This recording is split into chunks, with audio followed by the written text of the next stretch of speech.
So, something that we find really valuable in relationships is knowing your conflict style. And the reason we find this valuable is because it can help you stop fighting and actually connect and draw close in the midst of conflict. We're going to share the conflict styles, and your job is to recognize where you fit. Yeah, because you don't want to point fingers at your spouse or relationship significant other. Like, you're the one causing these issues. Yeah, this is Like, inward reflection time. yeah. Megan, you should listen. Joking. I should listen. I have to grow in this. We're going to hopefully help you with some tips on how to go from an unhealthy conflict style to a healthier one in your relationships, marriage, wherever you are in life. Okay. And because Megan is the better writer, she's going to draw this out and I will talk it out so you guys can see what's going on here. So here you go, Vanna White. You're more than Vanna White. You are my wife. And you're awesome. Okay. So the conflict styles, you have an X and a Y axis. On the Y axis, the vertical one. Thank you.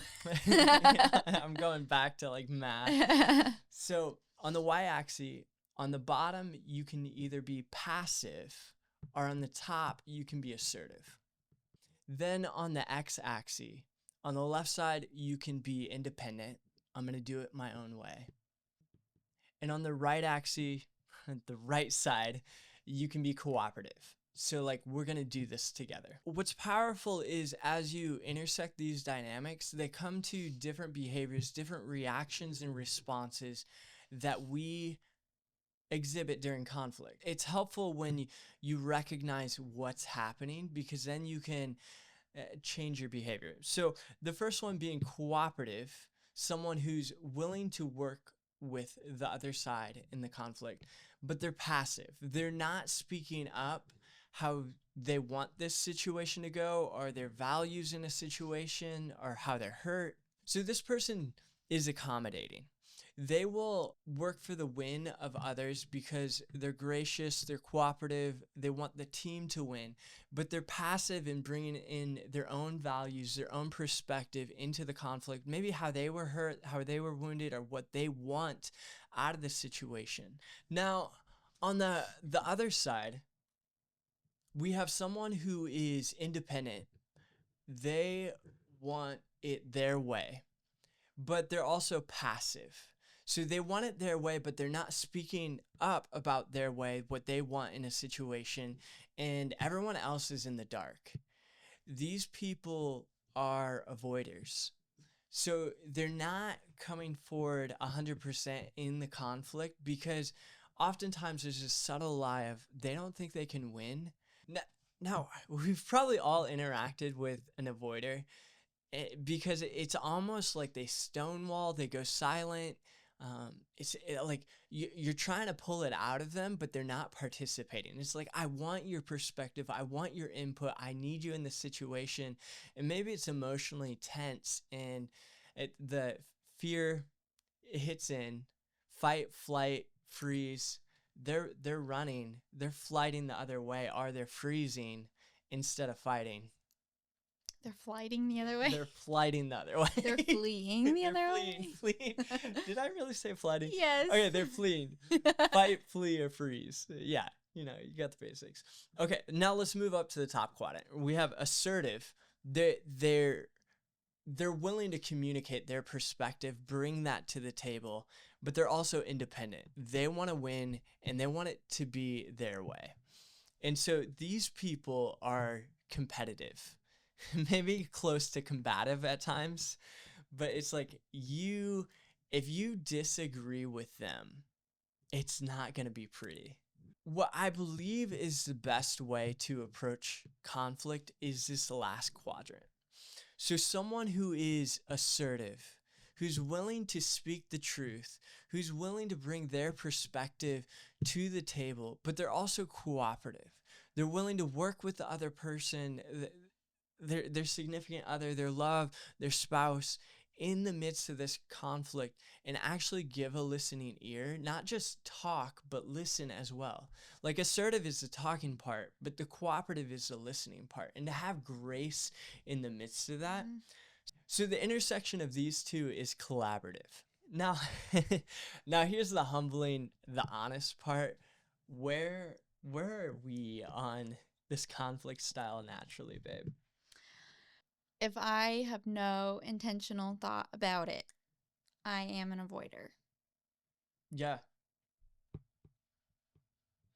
So I would be on the other side, and I would be accommodating.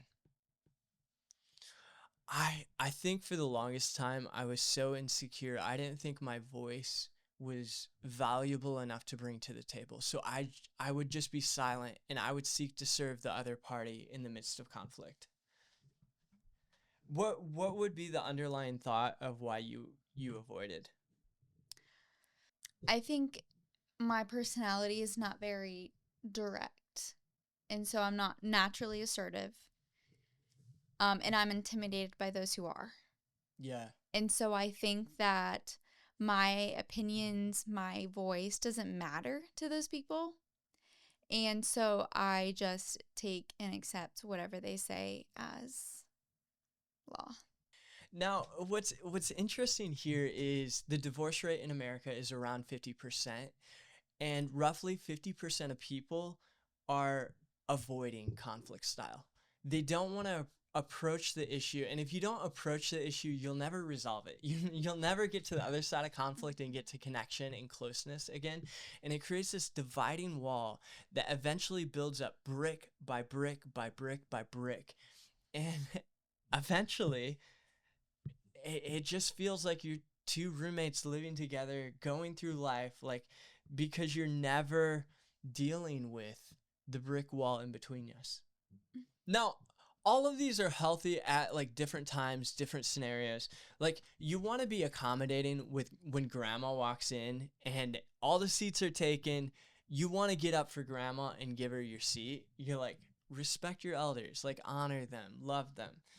Now, avoiding, you may want to do that like if someone comes in with a gun or something and you want to take cover, you want to avoid the situation, unless you're equipped to defend others as a man and take action in that situation. But generally speaking, like, he's got a gun. I better avoid this person because they're irate, irrational. Like, there's no way to handle this situation well. Competitive. If you're in a sports game, by all means, be competitive. You want to beat the other team. Like, if you're in business, you want to be morally competitive by serving a better product. And but generally in our relationships, in our marriages, we want to be collaborative. This is the golden ticket to resolving conflict in a healthy way and restoring intimacy. So I've rambled for a while, babe. So when you first learned about conflict style, what was like the epiphany awareness and how did it change? I think the biggest thing was that I knew I was an avoider because I bottled up bitterness toward people when I wasn't using my voice at all. Mm. And I put it against the other person, and they had no idea. They did really nothing wrong. I just thought that because they wouldn't listen to my ideas, that I meant nothing to them, and it really hurt my feelings. But the problem was I was not the one who was asserting at all and giving my ideas. And I was the one who was passive and avoiding.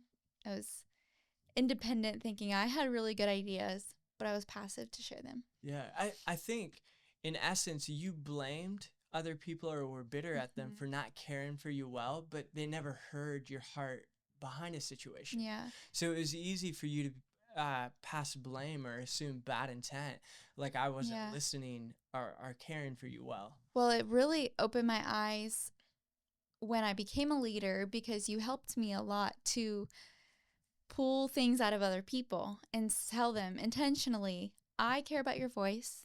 I care what you say. This is not a dictatorship. I'm a leader right now to you, but I'm not your dictator. We're going to collaborate and make this the best ministry that we can. Yeah, and that's a great turning point. Like conflict styles, we have conflicts in all relationships. And this video is about how to stop fighting and fostering healthy relationships in every dynamic, whether that's friendships, ministry relationships, at work, or love in marriage. Like, how do we stop fighting and how do we connect, draw close, and do something that's greater together than we could do apart? Yeah, I would say in our marriage, you kind of pulled out the assertive side of me before I had the grace to be cooperative. Yeah. So you were kind of, and I think you did it for all the right reasons. Yeah. You would hope and pull out of me any of my wishes, ideas, desires. And once I got comfortable enough, I had to learn to be gracious and compromise. Yeah. I had a colleague take me through the same thing because I was passive in my own right. I was cooperative. I wanted the team to win. But he told me, hey, Dustin, you need to be more assertive. Your self-perception is that you are being rude right now. But in reality, you are barely speaking up. No one hears your voice because you're not speaking up. And once you inch towards being assertive and you think you're rude, you rein it back in. But you need to go to the point where you think you're being rude, and that's at the point where you're starting to be assertive. That was the advice he gave me, and that was in the context of a business working relationship, which helped me. I wasn't in that wasn't a marriage relationship. But I felt like you gave me the grace to do that. Yeah. You gave me the opportunity. You gave me the opportunity to find my assertive voice, but then gently, graciously revealed to me that I needed to be cooperative and collaborative. And so I actually want to bring in a Bible verse here because I think it summarizes this really well. It's Micah 6:8 here, down at the bottom. And it goes, "He has shown you, O man, what is good and what does the Lord require of you, but to do justice and to love mercy and to walk humbly with your God." Now, this is powerful because assertive is to do justice. Assertive is to speak truth. So up here, do justice, truth. Think truth. But we're also called to love mercy, to be gracious. So on this side, think mercy, think grace, cooperative. Now, how do you do that? By walking humbly. You can only do it by walking humbly with God. Now, this is the powerful part. When you go to John chapter 1, who is the one full of grace and truth? It's Jesus. If we want to be collaborative, if we want to be lovingly assertive and cooperative in our marriage relationship, in ministry, at work, or in friendships, we have to walk humbly with Jesus because he's the one full of grace and truth. He is the vine and we are the branches. And apart from him, we cannot bear fruit. So abiding in Jesus as we do conflict, as we approach conflict, it's a must. Amen. Amen.